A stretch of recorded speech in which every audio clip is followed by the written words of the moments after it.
श्रीमान वेंकटनाथार्य कवितार्किक केसरी वेदांताचार्य वर्यो में सन्निधत्तां सदा हृदि श्रीवासरंग परकाल मुनित्रयाप्त लक्ष्मात्मरक्षणैतित्युगागमान्तम् आचार्य भक्ति परिपोधम अनर्कशीलं गोपालदेशिकमुनिं गुरुमाश्रयामः। श्रीमद्गोपालार्घ्यदेशिकदयैकपात्रं प्रज्ञाविरक्तिकरुणादिगुणौघवासम् आचार्यसप्तशतीकाव्यं प्रियादरेण दत्तं श्रीगोपालार्घ्यमहादेशिकमाश्रयामः। श्रीमद् आचार्य सप्तशती श्री उवे मन्नार्गुडी कंदाडे गोपालार्य महादेशिकन अरुளிச் செய்த வேதாந்த திவ்ய சரித்திரம் வேதாந்த தேசிகருடைய திவ்ய சரித்திரத்தில் 468 ஸ்லோகங்கள் இதுவரை அனுபவித்தோம். இன்றைக்கி 469வது. உபஹாரமர்ப்பயித்வா சாதரமார்க்ய சமுத்திரராஜாய காடாம் பக்திம் ராமே வஹன் பயோ அசாவவாகாட. उपहारमर्पयित्वा सादरमार्क्य समुद्रराजाय घाटां भक्तिं रामे वहन् पयो असाववाघाढ. ரொம்ப ஆதரவுடன் அந்த சமுத்திரராஜனை வணங்கி அவருக்கு உபகாரத்தை சமர்ப்பித்த சுவாமி தேசிகன் ஸ்ரீராமனிடத்தில் அதீத பக்தியும் பிரீத்தியும் கொண்டவராய் அவரை தியானித்து கொண்டு அந்த சமுத்திரத்தில் ஸ்நானம் செய்தார்.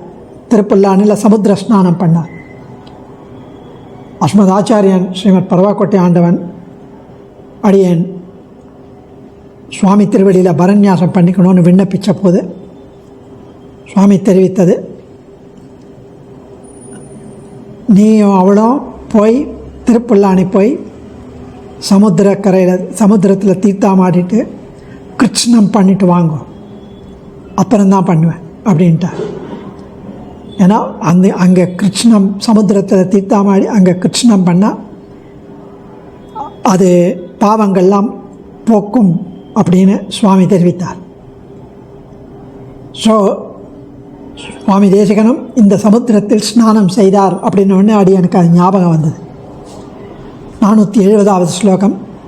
அபிவந்திய தர்பசயனே ராமம் தாளீதளஷ்யாமம் ஸ்ரீதன்விக்ஷேத்ரகதோ கோதாம் நத்வா ஸ்துதிம் சக்ரே. அபிவந்திய தர்பசயனே ராமம் தாளீதளஷ்யாமம் ஸ்ரீதன்விக்ஷேத்ரகதோ கோதாம் நத்வா ஸ்துதிம் சக்ரே. அங்கு தர்பசயனத்தில் சயனித்து கொண்டிருந்த ராமனை ஒரு கருத்த பனை ஓலை இருப்பது போல அவருக்கு தோணித்தான். சுவாமிக்கு ஒரு அழகாக கருத்த பனை ஓலை இருப்பதைப் போல அந்த தர்பசயனத்தில் இருப்பதைப் போல கண்டு அவரை சாஷ்டாங்கமாக விழுந்து சேவித்து அங்கிருந்து தன்வீக்ஷேத்திரம் என்று அழைக்கப்படும் ஸ்ரீவில்லிபுத்தூர் சென்று அங்கு கோதா நாச்சியாரையும் சேவித்து ஸ்ரீ கோதாஸ்துதியை அருளிச் செய்தார்னு தெரிவிக்கிறார். இந்த கோதாஸ்துதி அருளிச் செய்ததே ரொம்ப ஆச்சரியமான விஷயம். இந்த ஸ்தோத்திரம் ஸ்ரீவில்லிபுத்தூரில் பெரியாழ்வாருக்கு செல்வ திருமகளாய் அவதரித்த ஆண்டாளை பற்றியது கோதாஸ்துதி. அதுவும் ஸ்ரீ தேசிகன் கோதா பிராட்டியை சரணமடைந்து, அதாவது அவர் அப்போ பிரதோஷமாக அப்போ ஆண்டாள் ஏழ்றா அந்த வீதிகளில் ஆண்டாள் உற்சவமூர்த்தி. அப்படி ஏழும்போது சுவாமி தேசிகன் மௌன விரதம் இருந்தார் பிரதோஷ டயத்தில், பிரதோஷ காலத்தில். அப்போது கோதா அந்த ஏழை பண்ணி ப்ரொசீட் பண்ண முடியலையா, அவளால் ஏழை பண்ணி போக முடியல.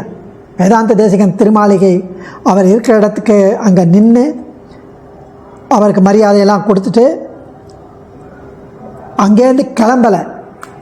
அப்போது வேதாந்தாச்சாரியரே அப்படின்னு சொல்கிற மாதிரி இருக்குதான். மௌனத்ருகோ முக்கரயந்தி குணாஸ்வதியான தெரிவிக்கிறார். வைதேசிக ஸ்ருதி கிராமபி பூயசீனாம் வர்ணேஷு மாதி மகிமா நகி மாதிருஷாம் தே இத்தம் விதந்தமபிமாம் சகசைவ கோதே மௌனத்ருகோ முகரயந்தி குணாஸ்துவதியாக என்கிறார். கோதா பிராட்டியே, உன் பெருமைக்கு ஓர் எல்லை இல்லை. எல்லையற்ற வேதங்களும் உன் பெருமையை பேசத் தொடங்கி சிறிதும் வெற்றி பெறாமல் கையற்று நின்றன. இத்தகைய உன் பெருமை என்னை போன்ற சிற்றறிவினர் செய்யும் தோத்திரங்களுக்கு அடங்குமா? இந்த விஷயத்தை நான் நன்கு உணர்ந்து மௌனமாயிருக்கிறேன். ஆனால் உன்னுடைய ஆச்சரியமான வாத்சல்ய காருண்ய குணங்கள் இதை பொறுக்கவில்லை. அவை பேசாமல் இருப்பவர்களின் மௌனத்தை கலைத்து பேச வைக்கும் ஆற்றல் படைத்தது உன்னுடைய குணங்கள். அந்த குணங்கள் ஓய்ந்து நிற்கும் என்னை வலிமையாக இழுத்து விரைவில் பேசச் செய்கிறது. அதனால் இப்போது உன்னை துதிக்க முற்படுகிறேன்னு ஆச்சரியமாக கோதாஸ்துதியை அனுபவிக்கிறார் சுவாமி. அந்த கோதாஸ்துதியை அருளி செய்தார். அங்கு ஸ்ரீவில்லிபுத்தூர் சென்று கோதா நாச்சியாரை சேவித்து. அடுத்த ஸ்லோகம் 471. வடபத்ரசாயினம் ச ஸ்ரீமந்தம் விஷ்ணு சித்தமபி நத்வா பூர்ணாபத்தாம்ரபர்ணி தீரே குருகாபுரம் பிராப வடபத்ரசாயினம் ச ஸ்ரீமந்தம் விஷ்ணு சித்தமபி நத்வா பூர்ணாபத்தாம்ரபர்ணி தீரே குருகாபுரம் பிராப. ஸ்ரீவில்லிபுத்தூரில் சயனித்து கொண்டிருக்கும் வடபத்ரசாயியையும் ஸ்ரீ விஷ்ணு சித்தர் என்று அழைக்கப்படும் பெரியாழ்வாரையும் சேவித்துவிட்டு அங்கிருந்து தாமிரபரணி நதிக்கரையில் அமைந்திருக்கும் திருக்குறுகை என்று அழைக்கப்படும் ஆழ்வார் திருநகரையை வந்தடைந்தார். ஆழ்வார் திருநகரில் தான் நம்மாழ்வாருடைய அவதார ஸ்தலம். அங்கு வந்தடைந்தார். அடுத்த ஸ்லோகத்தில் 472. வகுளாபரணமவந்தத விவேகமுகுலம் விகாசயித்தும் அகிருதகிருபயோபனிஷதம் சாரம் ய சர்வஜனசுலபம். வகுளாபரணமவந்தத விவேகமுகுலம் விகாசயித்தும் அகிருதகிருபயோபனிஷதம் கிருபயோபனிஷதம் சாரம் ய சர்வஜனசுலபம். ஆழ்வார் திருநகரில் பகுலாபரணர் என்று அழைக்கப்படும் ஸ்ரீ நம்மாழ்வார் ஷடகோப முனி அவரை சேவித்து அவருடைய அருளினால் ஞானம் ஒளிரப் பெற்று திரமிடோபனிஷத் தாத்பரிய ரத்னாவளி திரமிடோபனிஷத் சாரம் என்ற ஆச்சரியமான நூலை திருவாய்மொழியின் சாரமாக அருளி செய்தார். இதன் மூலம் தமிழ் தெரியாத எல்லா மக்களும் திருவாய்மொழியின் தாத்பரிய அர்த்தத்தை சுலபமாக அறிந்து கொண்டனர். சமஸ்கிருதம் வடதேசத்துக்கார சமஸ்கிருதம் அறிந்தவர்கள் மட்டும், அது தமிழ் தெரியலன்னா அதை கஷ்டம் திருவாய்மொழியை பற்றி தெரிந்துகிறது. அதுக்காக திரமிடோபனிஷத் தாத்பரிய ரத்னாவளி திரமிடோபனிஷத் சாரம் இவை அருளினார்.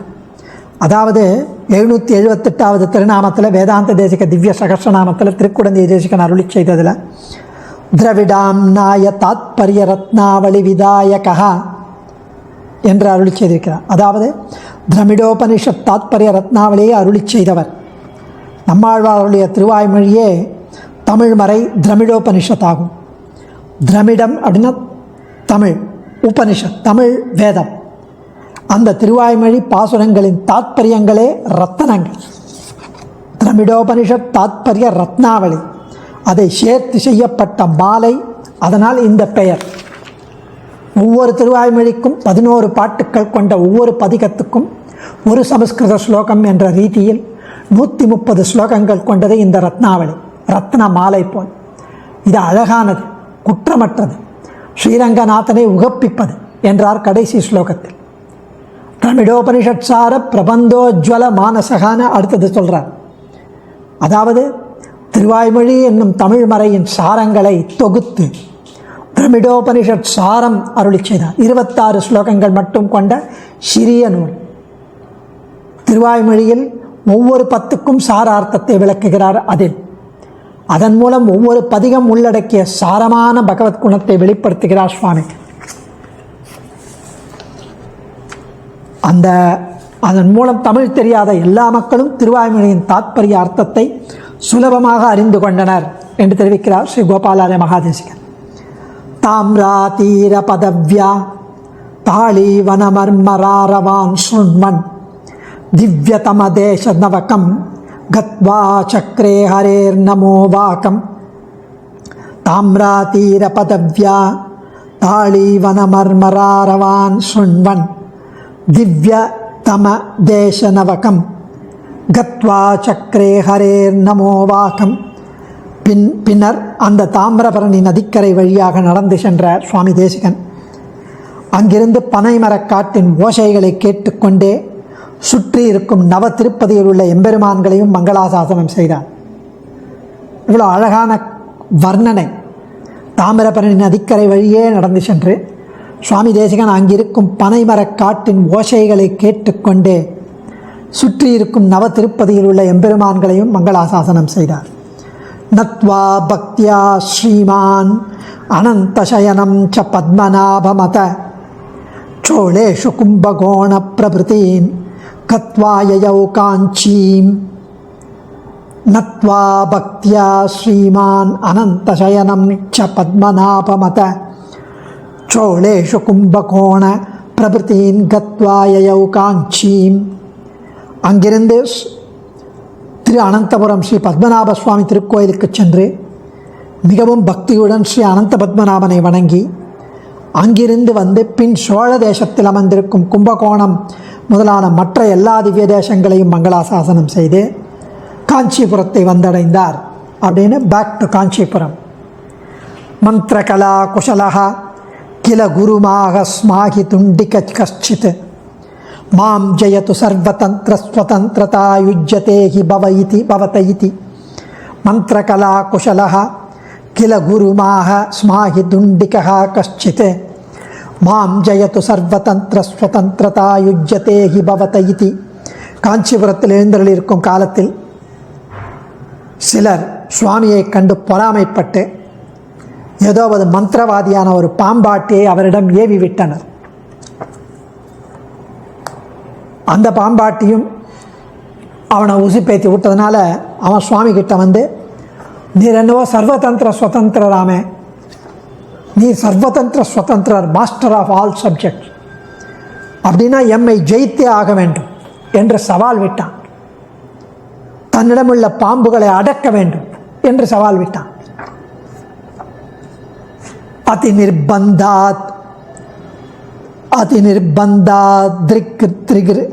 திரிகிருஹ வல்மீகோபாந்தமாஸ்ரித்ய ரேகா சப்த புரஸ்தாத் கிருத்வா சர்பான் பிரகின்விதி ஜகாத. அதிநிர்பந்தாத் திரிகிருஹ வல்மீகோபாந்தமாஸ்ரித்ய ரேகா சப்த புரஸ்தாத் கிருத்வா சர்பான் பிரகின்விதி ஜகாத. அந்த பாம்பாட்டியால் மிகவும் நிர்பந்திக்கப்பட்டு, அவருக்கு இஷ்டம் இல்லை இதெல்லாம், இதுக்கே எல்லார்கிட்டையும் சண்டை போட்டு, அது அவருக்கு நிர்பந்திக்கப்பட்டு அவன் வந்து சேலஞ்ச் பண்ணிகிட்டே இருக்கான். அதை கண்ட சுவாமி தேசிகன் அங்கிருந்த ஆலயத்திற்கு முன் உள்ள ஒரு புற்று, பாம்பு புற்றை சென்றடைந்தார். அந்த புற்றின் முன் 7 கோடுகளை வரைந்தார். பின்பு அந்த பாம்பாட்டியிடம், உன்னுடைய சர்ப்பங்களை அவிழ்த்து விடு என்று ஆணையிட்டார். உன்னத குஞ்சித தட்சிண சவ்யபத கிளிப்த சங்கீதம். உன்னத குஞ்சித தட்சிண சவ்யபத கிளிப்த சங்கீதம்.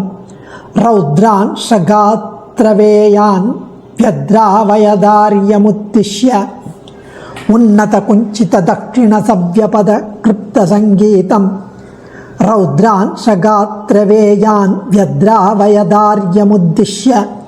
பின்பு அந்த பாம்பாட்டியானவன் 2 கால்களையும் மடக்கி கொண்டு அமர்ந்து மகுடியை ஊதினான். பின்பு ஆக்ரோஷமான தன் பாம்புகளை ஆச்சாரியரான சுவாமி தேசிகனை நோக்கி ஏவினான். தத்தத்ரேகோபாந்தம் பிராப்யயதா சக்தி விஸ்ராந்தே உரகணே ரோஷேணா முஞ்சதஹிம் சங்கபாலகம் நாம. தத்தத்ரேகோபாந்தம் பிராப்யயதா சக்தி விஸ்ராந்தே உரகணே ரோஷேணா முஞ்சதஹிம் சங்கபாலகம் நாம. அந்த 7 கோடுகளின் அருகில் வந்த பாம்புகள் தங்களுடைய வீரியத்தை இழந்தது, அப்படியே சுருண்டு போய் விழுந்தது.